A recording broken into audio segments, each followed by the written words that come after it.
Bom dia, vou falar sobre a análise da textura do solo, que envolve partículas inferiores a 2 milímetros, sendo divididos em silt, areia e argila.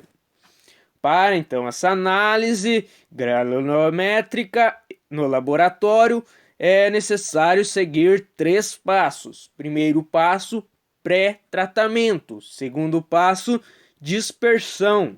Terceiro passo, separação das partículas. No pré-tratamento, elimina-se os agentes cimentantes, íons floculantes e sais solúveis que afetam a dispersão e a suspensão do solo. Na dispersão, se destrói os agregados, separando-os em partículas individuais, utilizando métodos mecânicos e químicos. Então, para análise textural, é preciso algumas etapas, como pesar 10 gramas de terra seca, que passou pela peneira de 10 milímetros, separar então 0,1 mol de hidróxido de sódio, que é transferido para o Erlenmeyer de 250 milímetros, onde contém a amostra do solo. Em seguida, faça a dispersão mecânica, que pode ser rápida e violenta ou suave e lenta, de acordo com a velocidade do equipamento utilizado. Na separação então da fração areia, utiliza-se uma peneira de 0,053 milímetros, onde é lavada então a solução dentro de uma proveta de 1000 ml. Em seguida, completa-se a proveta com água destilada. Para o cálculo da fração silt, é utilizada então a velocidade de sedimentação do silt, onde pode ser obtido pela resistência do fluido, R igual a 6 vezes π vezes a velocidade do líquido vezes o raio da partícula vezes a velocidade de sedimentação. Pelo empuxo, E igual a 4/3 vezes o π vezes o raio da partícula ao cubo vezes a densidade do fluido vezes a gravidade. Ainda pelo peso da partícula, P, que é igual a 4/3 vezes o π vezes o raio ao cubo vezes a densidade da partícula vezes a gravidade. Temos um exemplo do cálculo da fração silt. Quanto tempo deve-se esperar para que a camada superior de 5 centímetros de espessura de uma suspensão dispersa de solo apresente somente argila? A temperatura da água a 20 graus Celsius, densidade da partícula de 2,65 gramas por centímetros cúbicos.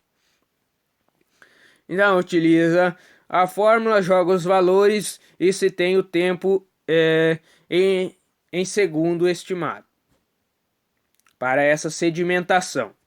Para evitar todo esse cálculo, tem laboratórios já que possuem então a tabela pronta, já com o tempo de sedimentação. Então, tem determinada temperatura específica, vai se ter o tempo então dessa sedimentação em 5 centímetros.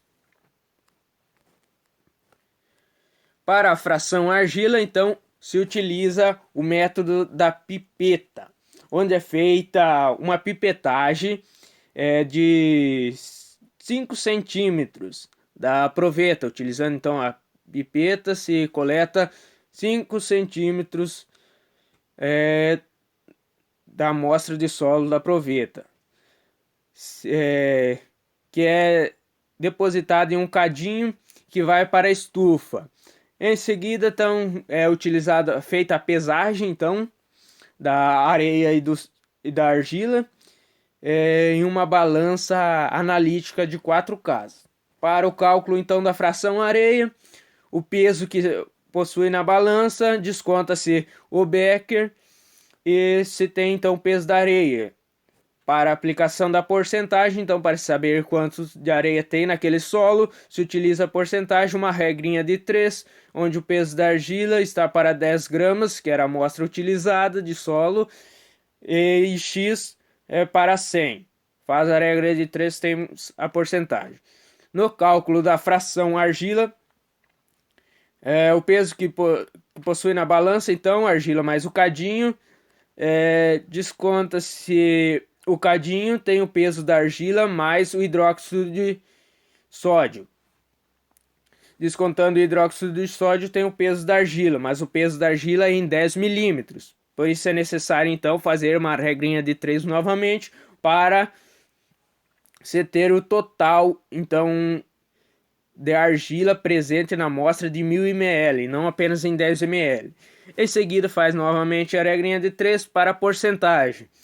Com o peso que der de argila nos 1000 ml está para 10 gramas e o X para 100. Você tem a porcentagem de argila presente no solo. Para o cálculo da fração silt, então, como já tem a fração areia e argila, a soma da areia mais a argila mais o silt tem que completar 100%. Então, o silt vai ser igual a 100 menos a soma da areia com a argila. Aí temos o cálculo, o resultado do silt. Obrigado.